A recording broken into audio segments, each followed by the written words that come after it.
കാരണം അവർ രണ്ടുപേരും നമ്മളിത്രയും വളർത്തി എൻ്റെ അച്ഛനും അമ്മ ഇങ്ങനെ കൊണ്ടുവന്ന് ഈ ലെവലാക്കി. അത് കഴിഞ്ഞിട്ട് പിന്നെ അവർ ഒരു കയ്യിലേക്ക് ഏൽപ്പിച്ചു കൊടുക്കണതാണ് കല്യാണം എന്നൊക്കെ പറഞ്ഞിട്ട്. അതും നമുക്ക് അതേപോലത്തെ ഒരു സ്നേഹമാണ്. പക്ഷെ ഞാൻ ഇവരെ ഏൽപ്പിച്ചു തന്നില്ല. പക്ഷെ ഞാൻ കൊണ്ട് കുത്തിക്കേറ്റിട്ട് ഇവരോട് തരാനാണ് പറഞ്ഞ വൈഫിനെ. അപ്പോൾ അങ്ങനെ അന്നാണെ പോലും എൻ്റെ അച്ഛൻ്റെ അമ്മയുടെ എല്ലാവരുടെയും സ്നേഹം എൻ്റെ വൈഫിൽ നിന്നുണ്ട്. അപ്പോൾ വൈഫ് എന്ന് പറയുമ്പോൾ അച്ഛൻ അമ്മ അടങ്ങിയ എൻ്റെ ഒരു വലിയ ലോകമാണത്. ഒരു നാട് മൊത്തം പിടിച്ചു കുലുക്കിയ പ്രേമകഥയായിരുന്നു. തീർച്ചയായിട്ടും. അതിന് മുന്നേ ആരെങ്കിലും പ്രേമിച്ചിട്ടുണ്ട്? ഇല്ല, അതിന് മുന്നേ പ്രേമിച്ചിട്ടില്ല. ഈ റൂട്ട് അങ്ങോട്ടാ പോണെന്ന് എനിക്ക് മനസ്സിലായി. പ്രേമിച്ചിട്ടുണ്ട്, ഇഷ്ടം പോലെ പ്രേമിച്ചിട്ടുണ്ട്. നമുക്ക് പ്രേമിക്കാനല്ലേ. പക്ഷേ എന്നെ കണ്ട ഒരു പെൺകുട്ടിയും മുഖത്ത് നോക്കൂലായിരുന്നു. കാരണം ഇപ്പം ഇരിക്കുന്ന ഞാനല്ല ഞാൻ, അന്ന് ഞാൻ തന്നെ ആയിരുന്നു ഞാൻ. പക്ഷേ ഈ എന്താ പറയുക, നമ്മൾ മീനൊക്കെ ചാളയൊക്കെ കൊണ്ടുവന്നിട്ട് കഴിയുമ്പോൾ അതിന് തിരിഞ്ഞു മാറുന്ന ചാളയില്ലേ, വയറ് പൊട്ടിയത് ഇങ്ങനെയൊക്കെ ആയിട്ട്, അതേപോലത്തെ ഒരു ഐറ്റം ആയിരുന്നു ഞാൻ. ഇങ്ങനെ മെലിഞ്ഞിരുന്നിട്ട് കവള് പൊട്ടിയിട്ട് ചുണ്ടും മലഞ്ഞിട്ട് എന്നെ തത്തമ്മയെന്ന് വിളിക്കുമായിരുന്നു നമ്മൾ. ചുണ്ടിങ്ങനെ റെഡ് കളറായിരുന്നു. അപ്പം ആ ഒരു സമയത്ത് എൻ്റെ വൈഫിന് ചില പറയില്ലേ കാലൊക്കെ ഇടക്കെന്ന് പറയില്ലേ, എങ്ങനെ ഇഷ്ടപ്പെട്ടെന്ന് എനിക്കറിയില്ല. പിന്നെ മമ്മൂക്ക എൻ്റെ വൈഫിനെ കണ്ടപ്പോൾ ചോദിച്ചിട്ടുണ്ട്, നമുക്ക് ഈ അടുത്താണ് കാഴ്ച കിട്ടിയത്. അവൻ എന്തായില്ല അല്ല പിന്നെ അങ്ങനെ ഇവനെ പ്രേമിച്ചെന്ന് ചോദിച്ചിട്ടുണ്ട്, തോപ്പൽ ജോപ്പിൻ്റെ തെറ്റി വെച്ചിട്ട്.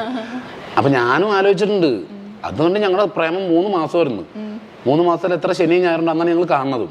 ആ 3 മാസം കൊണ്ട് ഞാൻ ഈ ആളെ പർച്ചേസ് ചെയ്ത് എന്താണെന്നറിയാമോ, ഇതും വിട്ടുപോയ പിന്നെ ലൈഫിൽ എനിക്ക് പെണ്ണ് കിട്ടില്ലെന്ന് ഓർത്തിട്ടാ. അന്നേരം അങ്ങനത്തെ കോലമായിരുന്നു. ചേച്ചിക്ക് ആ ഇഷ്ടമായത് തോന്നുന്നു. അന്നേരം ഭയങ്കര ഇഷ്ടമാണ്. ഞാൻ തലപ്പൊക്കെ ആലോചിച്ചിട്ടുണ്ട്, ഇത് എന്ത് സംഭവിച്ചാന്ന് എനിക്കറിയില്ല. ഇനി എന്താണ് എൻ്റെ നാട്ടിലേക്ക് വന്നിട്ട് മെമ്മറി അടിച്ച് പോയിട്ടാണോ എന്താണെന്ന് അറിയില്ല. അങ്ങനെയൊക്കെ സംഭവിച്ചു. ജീവിതത്തിലെടുത്ത ഏറ്റവും നല്ലൊരു തീരുമാനമല്ലേ അത്? ഏറ്റവും നല്ല തീരുമാനം എന്നല്ല, ഇനി അതുപോലത്തെ ഒരു തീരുമാനം എൻ്റെ ലൈഫിൽ എടുക്കാൻ പറ്റില്ല. അപ്പൊ ചേട്ടൻ പറഞ്ഞില്ലേ, ഇപ്പൊ ജീവിത പ്രാരാബ്ദങ്ങൾ കൊണ്ട് അന്യം നിന്നുപോയ ഒരുപാട് കലാകാരന്മാരുണ്ട്, ഒത്തിരി പേരുണ്ട്. അപ്പൊ ഈ നമ്മളുടെ ഇൻഡസ്ട്രിയിൽ അവർക്കൊക്കെ പ്രോപ്പർ ആയിട്ടുള്ള ഒരു റെക്കഗ്നിഷൻ കൊടുക്കാത്തത് കൊണ്ടാണ്, അല്ലെങ്കിൽ അതല്ല കൊടുക്കാത്തതുകൊണ്ടല്ല. നമ്മളിപ്പോൾ ഞാനൊക്കെ ഈ ഫീൽഡിലേക്ക് വരുന്ന സമയത്ത് എന്ന് പറഞ്ഞിട്ടുണ്ടെങ്കിൽ ഒത്തിരി ചാനലുകളുണ്ട്. ഈ ചാനലുകൾ കൂടെ നമുക്ക് പെർഫോം ചെയ്തിട്ട് ഇവരിലേക്കൊക്കെ എത്തിക്കാൻ പറ്റും. അവരുടെ സമയത്ത് കൊണ്ട് ചാനലുകൾ, ആകെ ഒരു ചാനലുണ്ട് ദൂരദർശൻ. ആ സമയത്ത് ഇവർ സ്റ്റേജ് പെർഫോം ചെയ്യുമ്പോൾ ആ വന്ന ഒരു 1000 പേരോ 2000 പേരോ പെർഫോമൻസ് കണ്ടിട്ട് പോകും. അടുത്ത സ്ഥലത്ത് ചെല്ലും, അടുത്ത നാട്ടിൽ ചെല്ലും. ഇങ്ങനെ അവരുടെ ടൈമിലതാ. നമ്മളെന്ന് പറഞ്ഞാൽ നേരിട്ട് സിനിമയിലേക്ക് അല്ല സിനിമയുമായി ബന്ധപ്പെട്ട ആൾക്കാർക്കൊക്കെ നേരിട്ട് കാണാൻ പറ്റിയ ഒരു മേഖലയിലാണ് നമ്മൾ സ്റ്റാർട്ട് ചെയ്യുന്നത് തന്നെ. അപ്പോൾ ഈ ചാനലുകളാണ് ഏറ്റവും കൂടുതൽ. ഇത്രയും കലാകാരന്മാർ വന്നിട്ടുണ്ടെങ്കിൽ എല്ലാ ചാനലുകളും അതിന് ഒത്തിരി സപ്പോർട്ടീവായിട്ട് ചെയ്തിട്ടുണ്ട്. കാരണം ഞാൻ ചാനലിൽ ഒരു ഷോ ചെയ്തുകൊണ്ട് എനിക്ക് കറക്റ്റ് അറിയാം അവർ നമ്മൾ എത്രമാത്രം പ്രൊമോട്ട് ചെയ്യുന്നുണ്ടെന്ന്. നമ്മളൊരു ഇതിലെത്തിക്കാൻ വേണ്ടിയിട്ട്, ഒരു ഹൈപ്പിലെത്തിക്കാൻ വേണ്ടിയിട്ട് അവർ പ്രോഗ്രാമിൻ്റെ റൈറ്റിങ്ങും ഒക്കെ എന്നിരുന്നാൽ പോലും ഒരാർട്ടിസ്റ്റ് എന്നെയൊക്കെ ബേസിക്കലി മനോരമ ചാനൽ എന്ന് പറഞ്ഞാൽ എന്നെ അതേപോലെ സപ്പോർട്ട് ചെയ്ത് കൊണ്ടുവന്നിട്ടുള്ള അത്രയും നമ്മളുള്ള എന്തൊക്കെ ഉണ്ട് അതൊക്കെ പുറത്ത് കൊണ്ടുവന്നിട്ട് സ്കിറ്റുകൾ ചെയ്യിച്ച ഒരു ഇതാണ്. അപ്പം അതുകൊണ്ട് മനോരമ ചാനലൊക്കെ നമുക്ക് ഒത്തിരി ഗുണം ചെയ്തിട്ടുണ്ട്. ഒരുപാട് ചാനലുകളിൽ പിന്നെ ഏഷ്യാനെറ്റ് ഓൾമോസ്റ്റ് എല്ലാ ചാനലും വർക്ക് ചെയ്തു. ഡിസ്കവറിയിൽ മാത്രം വിളിച്ചിട്ടില്ല. അതെന്റെ പണ്ടത്തെ കോളേജിലായിരുന്നു വിളിച്ചേനെ അവര്.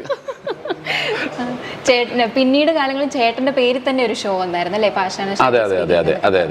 ആ ഒരു എക്സ്പീരിയൻസ് ഒക്കെ എങ്ങനെയായിരുന്നു ആ ഒരു ടൈമിൽ? അതായത് സാധാരണക്കാരിൽ നിന്ന് പയ്യെ ഉള്ള ആ ഒരു ട്രാൻസ്ഫോർമേഷൻ, ഒരു സെലിബ്രിറ്റി അല്ലെങ്കിൽ ഒരു പബ്ലിക്. പാഷാണ ഷാജി എന്ന് പറഞ്ഞ ക്യാരക്ടർ സാധാരണക്കാരനാണ്.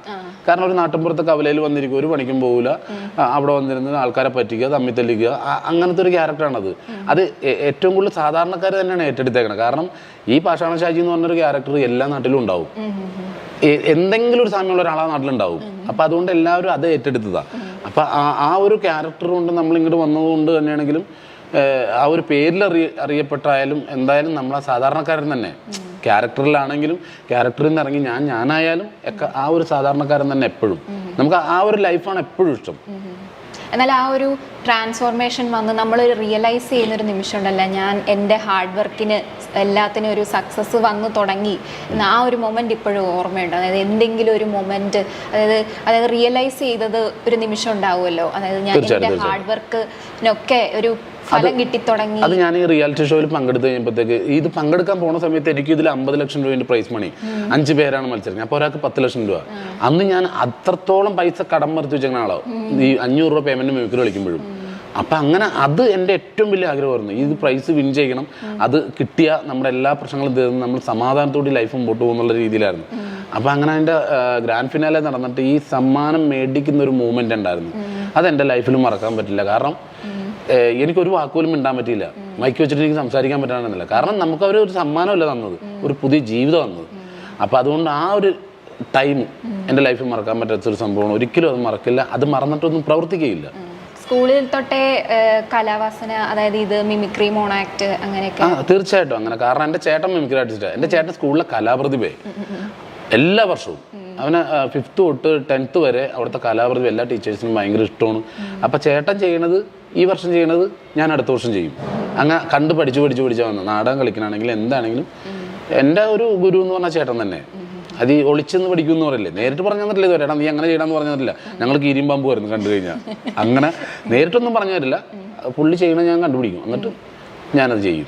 കല്യാണം കഴിച്ചതും ചേട്ടൻ്റെ അതും അവന് പണിയ ശല്യമായിരുന്നു ഞാൻ. അതുപോലെ തന്നെ അവൻ്റെ കല്യാണം കഴിഞ്ഞ പിറ്റേ ദിവസം ഞാൻ കിട്ടി. അത് ഒരു വർഷമായിരുന്നു മറ്റേ ഗ്യാപ്പ് കൊടുക്കണം ഐറ്റം ചെയ്യാൻ. പക്ഷെ ഇത് ഒറ്റ ദിവസം ഗ്യാപ്പ് കൊടുത്തുള്ളൂ. അവന്റെ എല്ലാം പൊളിഞ്ഞ് പാളീസായി പോയി. ഫസ്റ്റ് നൈറ്റ് ആണ് ഭാഗ്യത്തിന് നടന്നു, ബാക്കിയുള്ളതൊക്കെ പൊളിഞ്ഞ് നാശ. എന്റെ പുറകെ കിടക്കുകയായിരുന്നു. ഹണിമൂണെന്നല്ല അതിന് പോകുന്നുണ്ട്. Hello, welcome back. അപ്പൊ നമ്മുടെ ചെറുതായിട്ട് ലൊക്കേഷൻ ഒന്ന് ഷിഫ്റ്റ് ആയിട്ടുണ്ട് ചേട്ടാ. ചെറുതായിട്ട് ഷിഫ്റ്റ് ആയത് ഞാൻ ശരിക്കും ഞാൻ വന്നു കഴിഞ്ഞിട്ടുണ്ടെങ്കിൽ ഹോട്ടലിൽ നിന്ന് തന്നെ പറഞ്ഞു കൊടുക്കേണ്ട അവര്. പക്ഷെ ഇതിപ്പോ ചെറുതല്ലേ ഉള്ളൂ, കുഴപ്പമില്ല, അഡ്ജസ്റ്റ് ചെയ്തു. സെക്കൻഡ് ഫ്ലോറിൽ നിന്ന് 7th-ലേക്കായി. ഇതുവരെ ഉള്ളൂ കേട്ടോ. ഇനി മേളിലേക്ക് പോകാൻ നോക്കണ്ട. ഞാൻ അതല്ല, അതിന് മുകളിലേക്ക് ഉദ്ദേശിച്ചത്.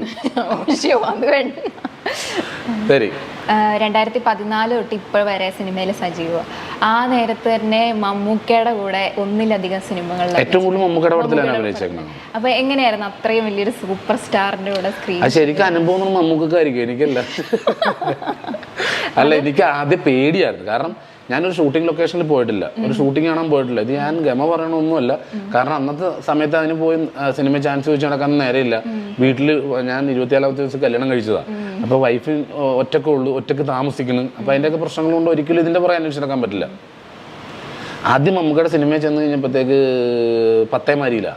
അവിടെ ചെല്ലുമ്പോഴത്തേനും മമ്മൂക്ക ക്യാരവാനിലിരിക്കുക. അപ്പം ഞാൻ ഇതുവരെ കണ്ടിട്ടില്ല മമ്മൂക്കനെ കണ്ടിട്ടില്ല. അപ്പം ഞാൻ ഡയറക്ടർ ചോദിച്ചു മമ്മൂക്ക വന്നിട്ടുണ്ടെന്ന് വെച്ചാൽ ക്യാരവാനിലുണ്ടെന്ന് തോന്നി. അപ്പം ഞങ്ങൾ ഇവിടെ റിഹേഴ്സൽ ചെയ്യണത് ശ്രീനിവാസൻ ചേട്ടൻ ഞാനും ഒക്കെ റൂംമേറ്റ്സാണ്. അപ്പം ഞാൻ ഇവിടെ നിന്ന് ഒരു ബക്കറ്റ് എടുത്ത് ഞാൻ വാഷ് ചെയ്യാൻ പോകണമെന്നിട്ട് ഞാൻ പുറത്തോട്ട് ഇറങ്ങും. അങ്ങനെ ഞാനിങ്ങനെ ഇറങ്ങുമ്പോൾ ഈ ഡോറിൻ്റെ അവിടെ 2 കൈയും കുത്തി ഇങ്ങനെ നിൽക്കുക മമ്മൂക്ക. ഞാൻ ചോദിച്ചു ഗുഡ് മോർണിംഗ് സാറാ. ഞാൻ പിന്നെ വായി തോന്നുന്ന പേരുകളൊക്കെ പറഞ്ഞു. എന്നുകൊണ്ട് അങ്ങോട്ട് പോയി.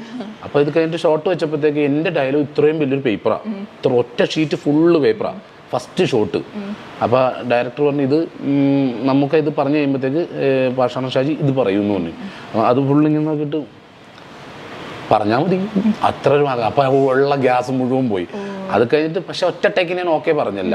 ഫുള്ള് പറഞ്ഞു കഴിയുമ്പോഴത്തേക്ക് അവർ ഓക്കെ പറഞ്ഞപ്പോൾ നമുക്ക് പറഞ്ഞാൽ അതല്ല, ഇങ്ങനെ ഒരു പ്രസംഗത്തിൻ്റെ മൂടി, ഒരു യാത്രയാക്കും ഒരാളാണ്. അപ്പോൾ അതൊരു പ്രസംഗത്തിൻ്റെ മൂടി പറയാൻ പറഞ്ഞു.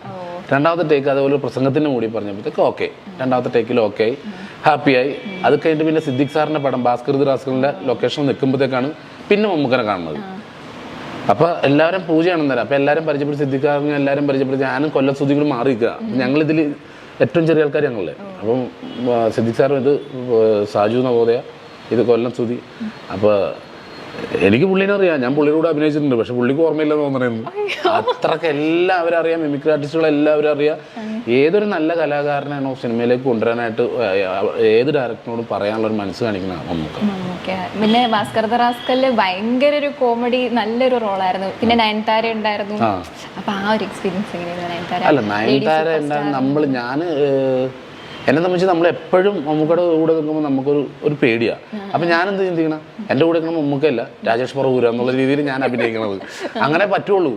അപ്പം അതുകൊണ്ട് നയൻതാര എതിരെ പോകുന്നത് ആരെതിരെ പോകുന്നത് നമുക്കതൊന്നും പ്രശ്നമില്ല. നമുക്ക് ഈ ഒരു ആളിവിടെ നിൽക്കുമ്പോഴത്തേക്ക് അതെങ്ങനെ മെയിൻറ്റെയിൻ ചെയ്ത് പോകണമെന്നുള്ള ചിന്തപ്പാട് മാത്രമേ ഉള്ളൂ. ഒന്നും കാണത്തില്ല, എല്ലാവരും കാണും, പക്ഷെ ഒരു ബ്ലറായിരിക്കും എന്നുള്ളൂ. ഈ ഒരുപാട് ചാനലിൽ വന്നിട്ട് ലാസ്റ്റ് വന്നത് ബിഗ് ബോസ് ആയിരുന്നു. ഭയങ്കരമായിട്ട് ഹൈപ്പായിരുന്നു. ചേട്ടൻ വന്നപ്പോൾ എല്ലാവരും പ്രേക്ഷകർ ഭയങ്കര, പിന്നെ ഒന്നിൽ കൂടുതൽ തവണ ക്യാപ്റ്റനായി. അപ്പോൾ ആ ഒരു എക്സ്പീരിയൻസ്, പിന്നെ അവിടെ വെച്ച് തന്നെ നല്ലൊരു ഫ്രണ്ട്ഷിപ്പും ഞങ്ങൾക്ക് ചാനലിൽ കൂടെ തന്നെ കാണാം. അതിപ്പോൾ എല്ലാ ബിഗ് ബോസും എടുത്താലും അത്രയും 4 തവണ അടുപ്പിച്ച് ക്യാപ്റ്റനായിരുന്ന ബിഗ് ബോസും ഇല്ല. സത്യമാണ്. അതെന്താ വെച്ചാൽ ആദ്യത്തെ കുറച്ച് നാൾ നമ്മൾ അവിടെയുള്ളവർ നമ്മളെ നോമിനേറ്റ് ചെയ്ത് നോക്കാം. കാരണം ഇതൊരു മത്സരമല്ലേ, ആ മത്സരത്തിൽ നമ്മൾ ജയിക്കാൻ വേണ്ടി തന്നെ നിൽക്കണമല്ലേ. അപ്പം നമ്മളെ നോമിനേറ്റ് ചെയ്യാതെ നോക്കുക. അത് കഴിഞ്ഞിട്ട് പതിയെ നോമിനേറ്റ് ചെയ്ത് തുടങ്ങും. ആ തുടങ്ങുന്ന സമയത്ത് പിന്നെ നമ്മൾ ക്യാപ്റ്റനാന്ന് പറയാം. അങ്ങനെ ഒരു ട്രാക്കിലൂടെയാണ് നമ്മൾ പോണത്. പക്ഷെ ഇതാണ് എന്തായാലും ഒരു മത്സരാമ്പായിൽ ജയിക്കാൻ വേണ്ടിയിട്ടാണ് എല്ലാവരും കളിക്കുന്നത്. ഈ പറഞ്ഞ റൊണാൾഡോ, ക്രിസ്ത്യാനോ റൊണാൾഡോ, മെസ്സി, ഇവരെല്ലാം റെഡ് കാർഡ് കണ്ടിട്ടുണ്ട് ഫൗൾ ചെയ്തിട്ട്. പിന്നെ അടുത്ത കളിക്ക് ഇവർ ഇറങ്ങുമ്പോഴത്തേക്ക് നമ്മൾ ഇവർ ഒന്നുമില്ല, സ്പോർട്സ്മാൻ സ്പിരിറ്റ് അല്ല. ചേട്ടൻ ഒട്ടും ബിഗ് ബോസ് കണ്ട് പ്രിപ്പയർ ചെയ്ത് ബാക്കിയുള്ളവരെ പോലെ ഒന്നും ഞാൻ കണ്ടിട്ടേ ഇല്ല ഇത് ഒരു മലയാളത്തിലെ ഒന്നും കണ്ടില്ല, ഹിന്ദി തമിഴ് ഒന്നും കണ്ടിട്ടില്ല. ഞാൻ ഇതിന്റെ ഗ്രാൻഡ് ഫിനാലേക്ക് ബോംബെയിൽ ഞാൻ പോയിട്ടുണ്ടായിരുന്നു ഇതിന്റെ സ്കിറ്റ് കളിക്കാനായിട്ട്. അപ്പൊ അവിടെ വെച്ച് ഞാനിത് കണ്ടു, ഞാൻ പറഞ്ഞു അടുത്ത പ്രാവശ്യം എന്നെ വിളിക്കണോട്ടാന്ന് പറഞ്ഞു. ഇത്ര ഒരു കാര്യമുള്ളൂ. അവിടെ വെച്ചാണോ ലാലേട്ടനെ ആദ്യമായിട്ട്? ലാലേട്ടൻ്റെ കൂടെ അഭിനയിച്ചിട്ടുണ്ട്, ഇട്ടിമാണിയിൽ അഭിനയിച്ചിട്ടുണ്ട്. അപ്പൊ ആ ഒരു എക്സ്പീരിയൻസ്, കാരണം ഒരു ഈ അഭിനയിക്കാൻ തുടങ്ങി ഇത്ര വർഷങ്ങളിൽ തന്നെ മോസ്റ്റ് ഓഫ് ദി ലാലേട്ടൻ, ദിലീപേട്ടൻ, ജയറാമേട്ടൻ എല്ലാവരുടെയും കൂടെ അഭിനയിച്ചു. അപ്പോൾ എന്താ മനസ്സിലെ ആ ഒരു ഫീൽ? കാരണം അത് എല്ലാവർക്കും കിട്ടുന്ന ഒരു ഭാഗ്യമല്ലല്ലോ. ഒരിക്കലും നമ്മൾ സിനിമയിൽ വരുമെന്ന് വിചാരിച്ച ഒരാളല്ല ഞാൻ. അപ്പൊ അതുകൊണ്ട് തന്നെ നമുക്ക് ഇവരെ കൂടെ അഭിനയിക്കാൻ കഴിഞ്ഞത് ഇപ്പോഴും നമ്മൾ മനസ്സുകൊണ്ട് വിശ്വസിക്കാൻ പറ്റാത്ത കുറേ കാര്യങ്ങളാണ്.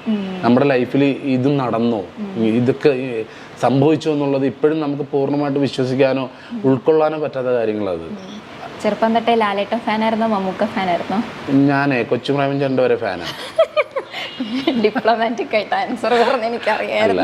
ഇതിപ്പോ ഞാൻ ലാലേട്ടൻ ഫാനാന്ന് പറഞ്ഞാൽ മമ്മൂക്കയുടെ പടത്തിൽ തന്നെ മമ്മൂക്ക ഫാനാന്ന് ലാലേട്ടൻ. എനിക്ക് എല്ലാവരും ഇഷ്ടമാണ്. പക്ഷെ രണ്ടുപേരെ ഒരേപോലെ ആരാധിച്ചിട്ടില്ലേ? രണ്ടുപേരല്ല, എല്ലാ ആക്ടേഴ്സിനും ഞാൻ ഒരുപോലെ ആരാധിച്ചിട്ടുണ്ട്.